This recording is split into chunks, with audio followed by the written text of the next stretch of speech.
gente linda, tudo bem? Eu estou tão feliz. Eu sou a Ana Minuto, estamos iniciando Minutos de Prosa. Tá sensacional.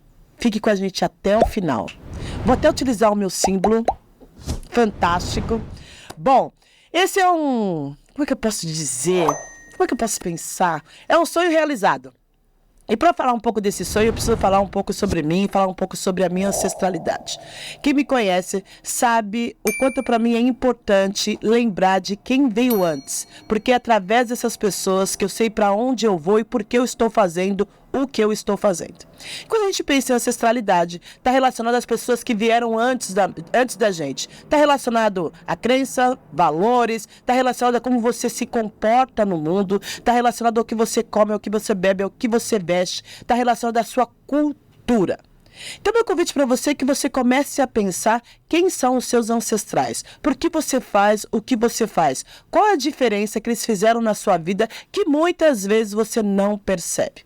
E quando a gente fala da negritude dentro do nosso país, Brasil, que é o país mais miscigenado do mundo, que tem 56% da população que é negra e 28% que são mulheres, no caso, eu me incluo nisso, nós estamos falando de uma população que não foi programada para olhar a sua ancestralidade como valor. E quando a gente não tem esse hábito, nós nos perdemos no caminho. Quando nós não conseguimos enxergar que os nossos pais, nossas mães, nossos avós, tataravós e mais ou menos 4.000 ancestrais antes da gente tinham um valor e que nós só estamos aqui porque eles estiveram, nós nos perdemos neste caminho. Então, meu convite para você é: vai conhecer um pouco mais da sua mãe, do seu pai, do seu avô, da sua avó. Ana, mas eu não tenho nada, eu não tenho nenhuma informação. Será que não tem mesmo? Muitas vezes nós nem paramos para pensar sobre isso porque não faz parte do nosso hábito, não faz parte do nosso dia a dia. Então, meu convite para você através dessa live é: entenda quem veio antes para saber quem é você agora e o que você vai fazer para chegar onde você quer, de uma forma mais leve e mais fácil. Então, vou contar um pouco sobre a Tina Turner. A Tina Turner é a minha Harley, linda, papapá, maravilhosa. E eu só tenho essa Harley. E eu só gosto de moto, porque a minha tia, que faleceu com 93 anos, na época dela, foi uma mulher que teve moto. A minha tia, hoje, se eu penso em comprar casa, se eu penso em guardar dinheiro, se eu penso em fazer dinheiro, eu faço por essa tia, porque hoje eu tenho herança. E eu tenho herança, é óbvio que não é trilionária, mas eu tenho herança por conta dessa tia. Se eu tive uma casa... Eu tive uma casa por conta dessa tia, que era visionária, comprou todos os terrenos que ela pôde numa mesma rua para que a minha família e também amigos pudessem morar próximos. Então, ninguém é capaz de chegar aonde não enxerga.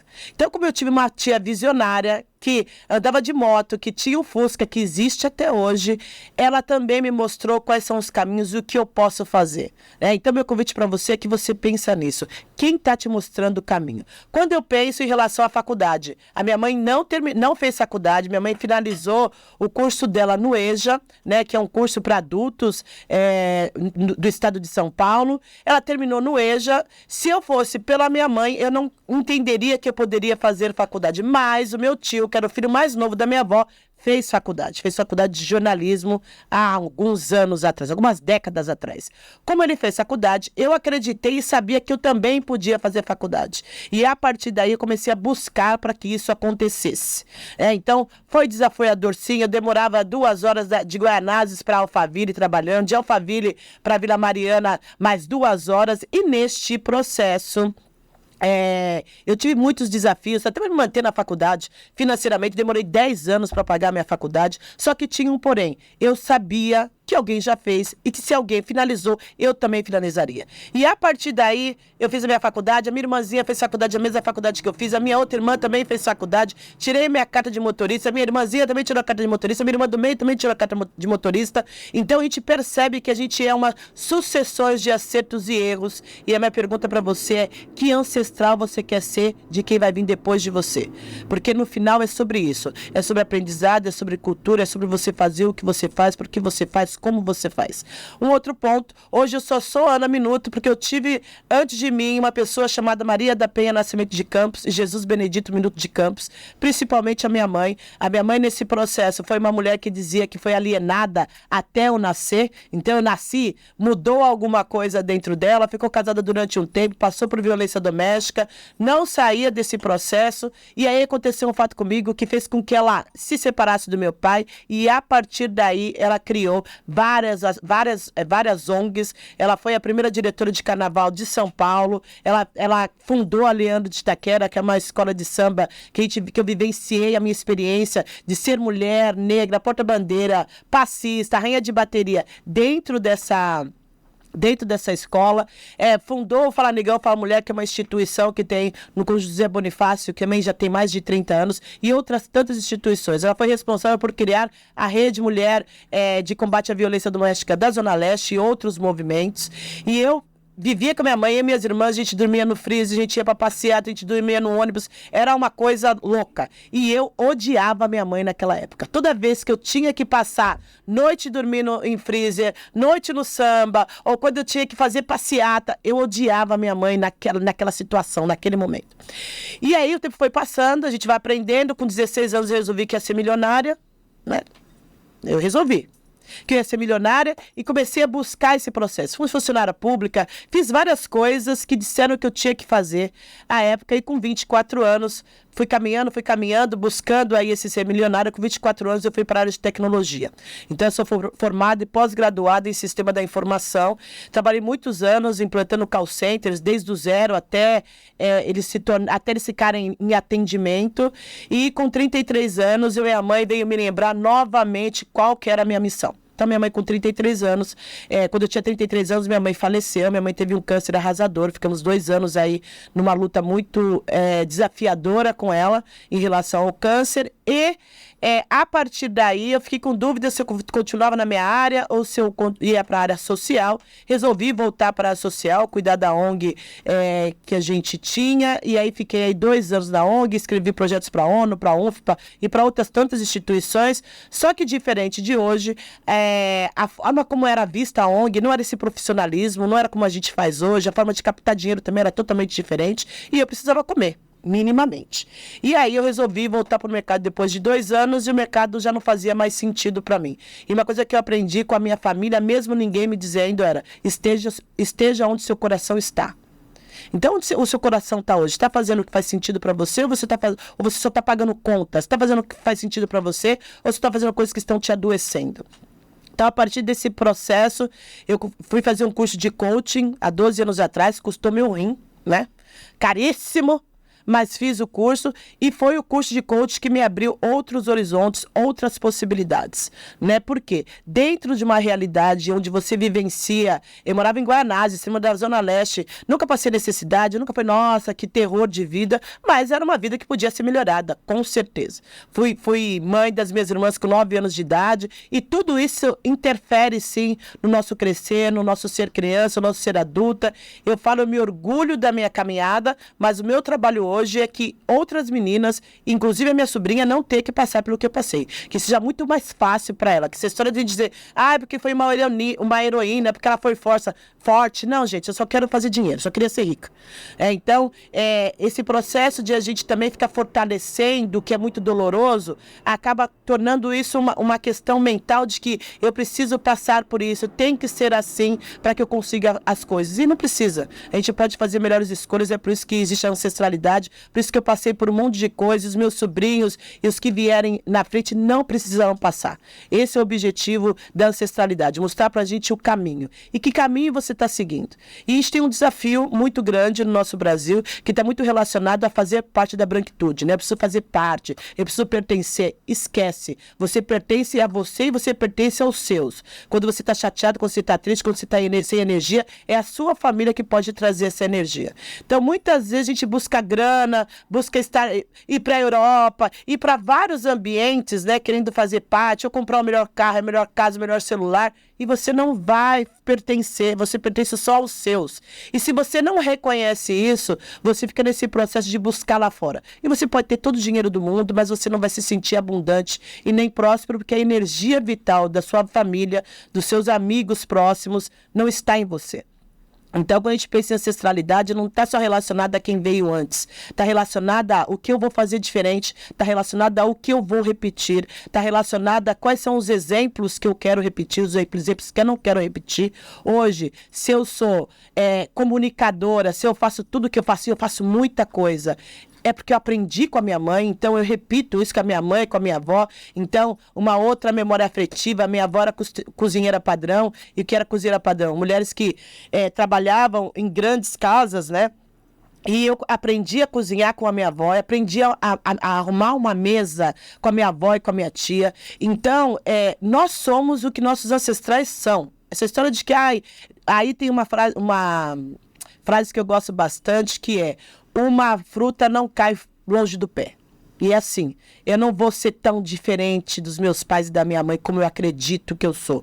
O que acontece é que eu vou criando consciência de quem eu sou, entendendo que eu olhava para minha mãe, quando eu julgava a minha mãe, hoje, aos pouquinhos eu estou me desapegando disso, mas eu julgava a minha mãe e falava: nossa, mas minha mãe é muito submissa. As pessoas falam assim, assado com ela, as pessoas fazem isso, fazem aquilo.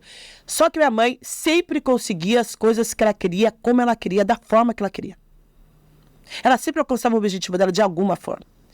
E aí eu entendi o quanto a minha mãe era sensacional na comunicação dela quando a minha mãe faleceu. Então, a minha mãe faleceu no extremo da Zona Leste, no Lajeado, e não tinha celular, e não tinha, né, toda essa tecnologia que a gente tem hoje. E no enterro da minha mãe haviam mais de 400 pessoas. E eu não saí avisando todo mundo. Alguém que avisou, alguém que avisou, alguém que avisou, alguém que avisou, alguém. E a pergunta é: como é que você quer ser lembrado? Como é que você quer ser lembrada? Como é que você quer ser lembrados? Porque é sobre isso, né? É sobre o que eu vou deixar. E uma outra coisa que a gente precisa entender é que somos finitos. E pensar na finitude, que em algum momento a gente vai bater as botas, faz também a gente sair desse lugar de imediatismo. Eu quero agora, quero resolver agora, tem que ser do meu jeito, não pode ser diferente. E eu tomo muitas decisões sem pensar, porque eu penso que é infinito. E quando a gente pensa nessa ancestralidade, a gente também consegue pensar: é finito.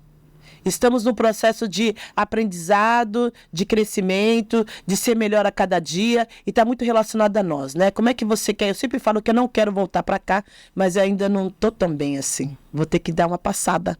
Vou ter que fazer mais alguns podcasts em outras eras com vocês.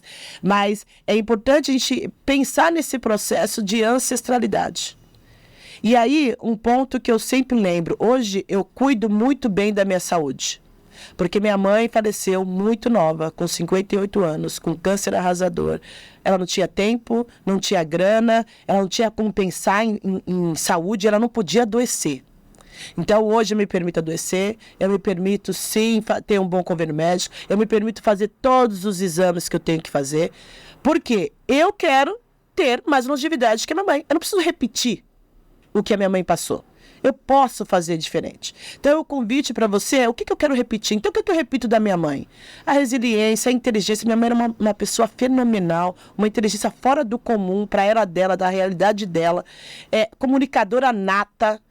E eu vou aprendendo isso com a minha mãe. Quais coisas que eu não vou repetir, ou busco não repetir de forma consciente? A questão da saúde, a questão muitas vezes do posicionamento.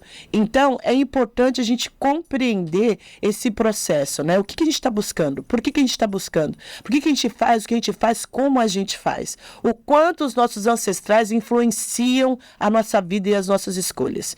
E um desafio maior: você pode casar com branco, você pode vivenciar a branquitude da forma que você quiser, mas se você não se orgulhar da sua família, não se orgulhar de quem veio antes, não contar a história deles com alegria, paz e harmonia, você não vai conseguir alcançar uma vida mais plena, próspera e abundante enquanto pessoa, enquanto indivíduo.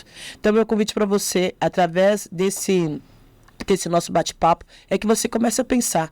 Vai buscar quem são os seus pais, vai buscar o que eles gostam, o que eles não gostam, o que eles fazem, o que eles fazem. Eu amo bola de goma. tem o porquê.